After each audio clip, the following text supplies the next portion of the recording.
Saya heran ya, kenapa yang didukung UAS kalau tidak kalah ya bangkrut seperti 212 Maret. Dan juga pada waktu pemilihan wali kota di Medan juga mendukung salah satu paslon. Ya tetapi apa boleh buat, yang didukung UAS juga kalah. Belanjanya juga harus berjamaah. Kita sudah ada 212 Maret berjamaah. Jangan sampai tinggal berjamaah. Belanja di warung muslim amanah, timbangannya amanah, barang-barangnya baru, berkualitas, tidak ada tipu, karena Nabi kita mengajarkan man ghasyana falaysa minna. Siapa yang menipu bukan golongan kami. Siapa yang menipu bukan golongan kami.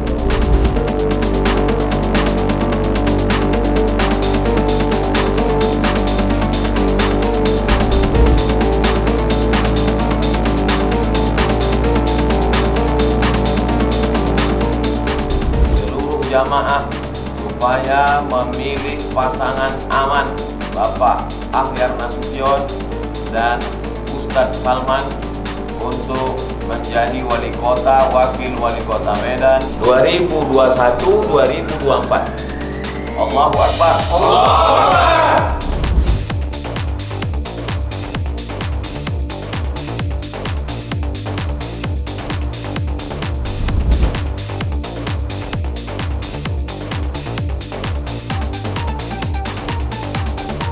Nah pertanyaannya, kira-kira kenapa ya yang didukung UAS selalu kalah? Ya bukan selalu sih, ya kebetulan aja. Dulu UAS sering mempromosikan salah satu pasangan calon di kota Medan, tetapi juga kalah dengan Bobi Nasution. Yaitu Bobi Nasution adalah menantu dari Presiden Joko Widodo. Padahal dulu ngomongnya ya tidak ikut campur masalah politik, tetapi kenyataannya juga akhirnya berpolitik juga.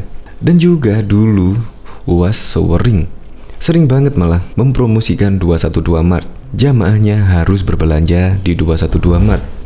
Tetapi sekarang apa? Sekarang 212 Maret, ratusan investornya melaporkan ke polisi karena dinilai ada investasi bodong di 212 Maret. Terus siapa yang bertanggung jawab?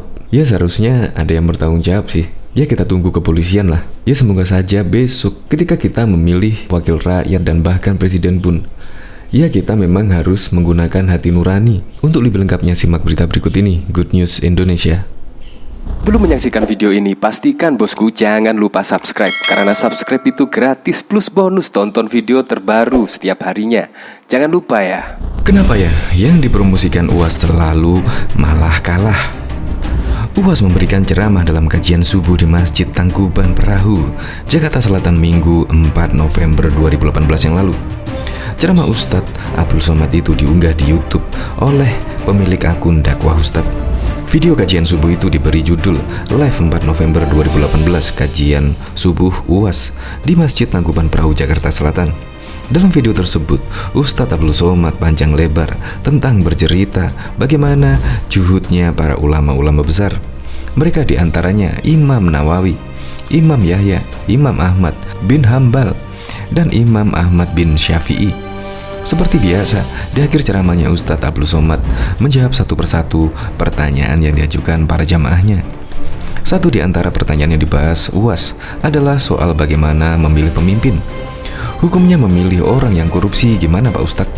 Kata Ustadz Abdul Somad membacakan pertanyaan jamaah yang tertulis di secari kertas. Ustadz Abdul Somad lalu menjelaskan, untuk menjawab dan memastikan pilihan tidak salah ada beberapa cara. Gunakan 3 alat yang dimiliki. Dengar baik-baik bagaimana track record orang itu. Sudah kau dengar baik-baik? Ya, mata, lihat baik-baik. Pandang balihonya, sama gak dengan wajah aslinya? Kalau balihonya saja sudah nipu pakai Photoshop, berarti pencitraan yang luar biasa. Kata UAS, dengar, pandang, tapi menurut mata bisa menipu. Seperti ketika Al-Imam Al-Ghazali melihat tongkat di tepi sungai. Tongkat itu terlihat bengkok. Tongkat di tepi sungai bengkok, lah kok bengkok?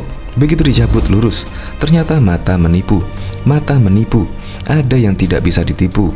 Apa dia? Nurani. Disebut dengan hati nurani, Bapak Ustadz Abdul Somad. Maka tanya kepada dia, kira-kira yang pilih yang mana? Kata kiainya, coblos nomor. Ucap Ustadz Abdul Somad. Tangannya memeragakan seolah-olah sedang mencoblos sesuatu.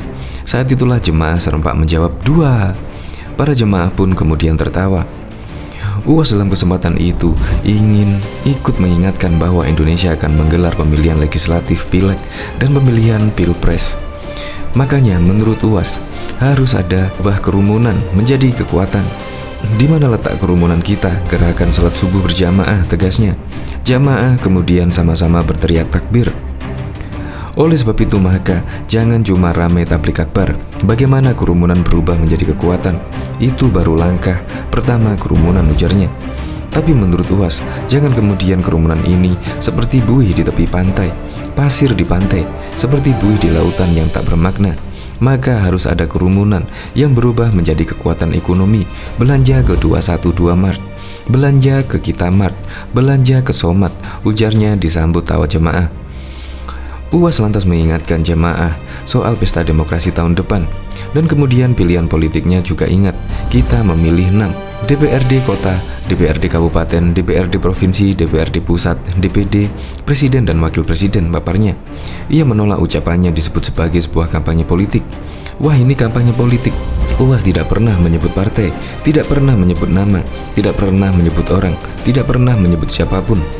Kalau ada yang tersinggung, ya memang sakit hati saja, ucap UAS. Diketahui korban investasi diduga bodong melapor ke Polresta Samarinda Jumat 30 April 2021. Mereka melaporkan atas dugaan penipuan, penggelapan dan penyalahgunaan investasi di 212 Mart Samarinda. Dari ratusan investor yang merasa dirugikan itu, laporan disampaikan melalui wakil mereka, IKD Indra, selaku ketua tim dan penasihat hukum investor 212 Mart Samarinda. Dalam keterangan resminya, IKD Indra menyampaikan kronologi dugaan penipuan dan penggelapan dana investasi dari investor 212 Mart Samarinda.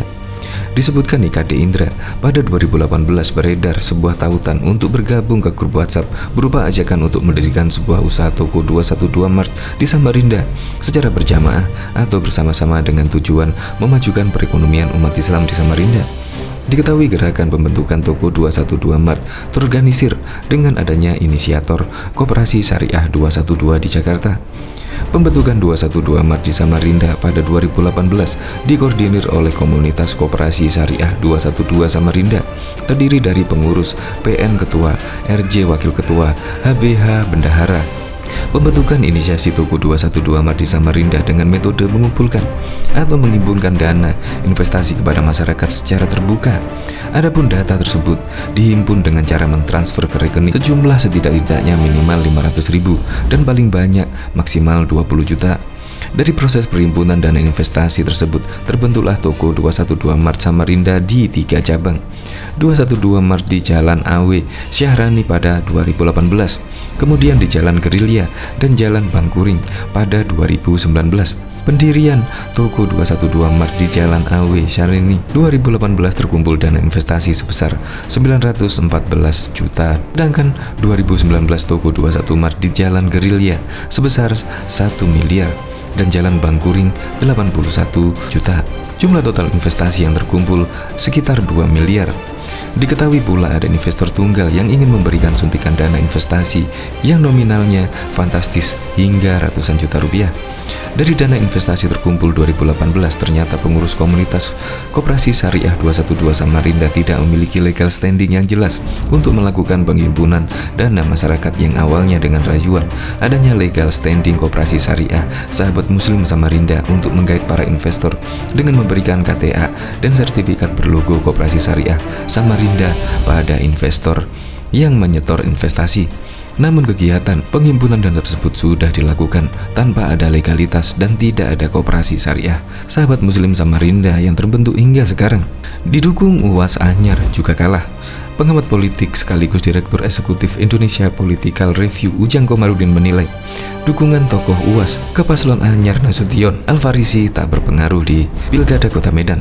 Pasalnya lawan Anyar Nasution Salman Al-Farisi adalah menantu Presiden Joko Widodo. Tak ada dampaknya bagi Anyar karena yang dilawan menantu presiden. Tak ada rumusnya anak atau menantu presiden kalah, kata Ujang saat dihubungi Tribun News. Diketahui pasangan Bobi Nasution Aulia Rahman sementara unggul dalam hitungan cepat KPU. Ujang menyebut bahwa UAS adalah tokoh yang hebat, namun dalam konteks pilkada Medan sulit untuk mengalahkan Bobi.